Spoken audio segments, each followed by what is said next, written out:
Say hi. Hi. Okay. Denise Kumpel knew something wasn't right after the swelling went down.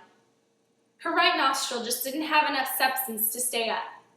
Within 6 weeks, it had collapsed, and she was back in surgery again to fix her most recent nose job.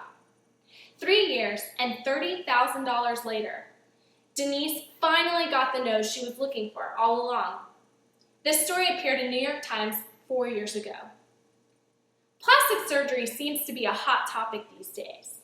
From the good to the bad to the downright ugly. Sadly, cases like Denise's happen way too often.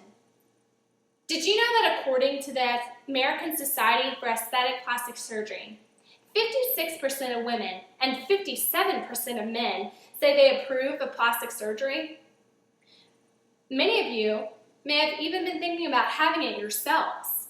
I mean, why not? It's all over the televisions, shows, movies, magazines. But what I'm here to tell you is that while plastic surgery may improve your appearance, there are several things you need to look into before you take the plunge, and I'm here to tell you them. First, I'd like to explain to you just one of the several problems with plastic surgery. It's the one thing often overlooked by those electing to get plastic surgery. But no matter what you're getting, a facelift, a tummy tuck, liposuction, plastic surgery is still a surgery, and many risks come along with it. Nancy Adcoff, a psychologist at Harvard, said, "It isn't someone waving a magic wand and you look better. You're subjecting yourself to potential dangers." Hang My Q is a prime example of this. After several operations, her face was left enlarged and disfigured. According to the Anti-Aging Guide online, serious complications occur 1 in every 298 cases. Sometimes plastic surgery may end in worse: death. In a story covered by ABC News, we were introduced to Julie Rubinser, a healthy, beautiful woman.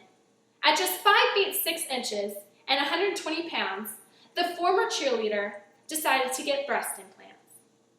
After a bad choice of a doctor administered too much anesthesia, Julie went into cardiac arrest.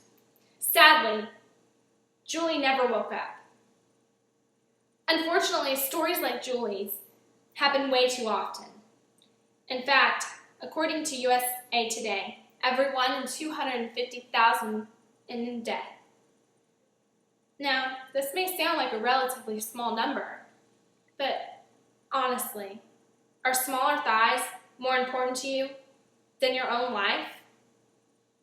What several people are neglecting to take into effect when they go into surgery is that the potential outcome not only affects you, but the people around you.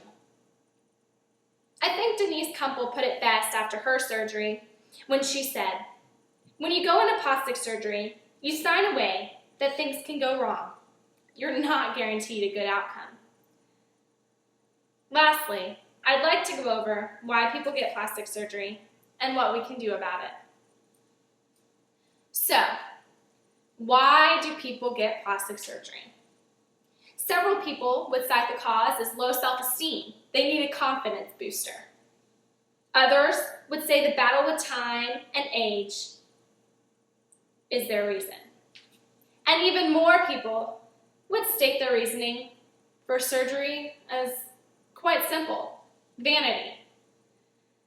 But really, I think it's society's pressure on us to be perfect.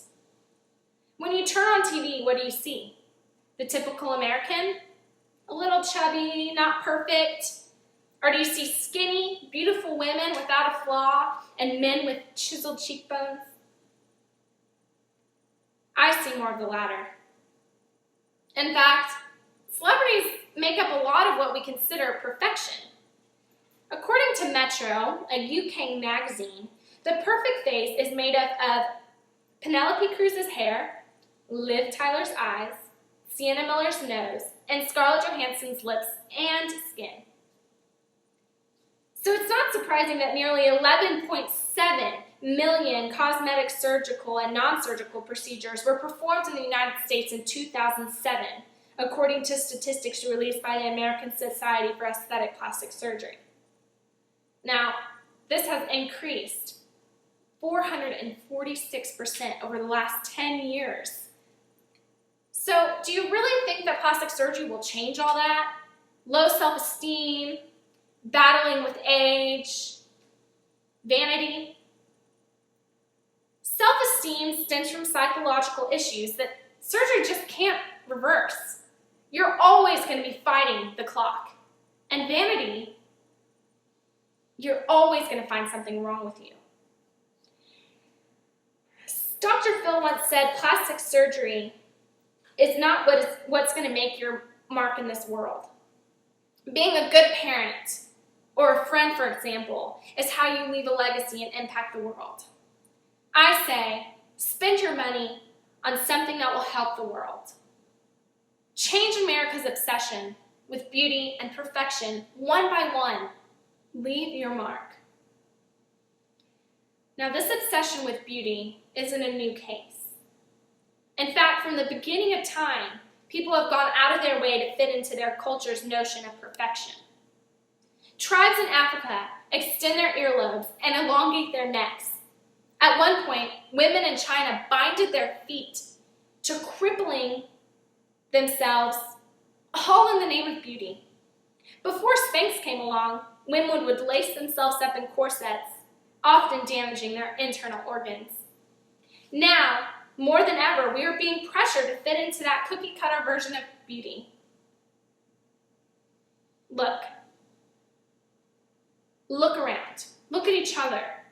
We all have flaws, big noses, little ears, bad skin, flat chests. The list goes on and on. But those flaws are what makes you unique. They're what make you, you. When you alter those imperfections, you are essentially changing your identity. I mean, look at Joan Rivers. She's a plastic surgery junkie and she looks terrible.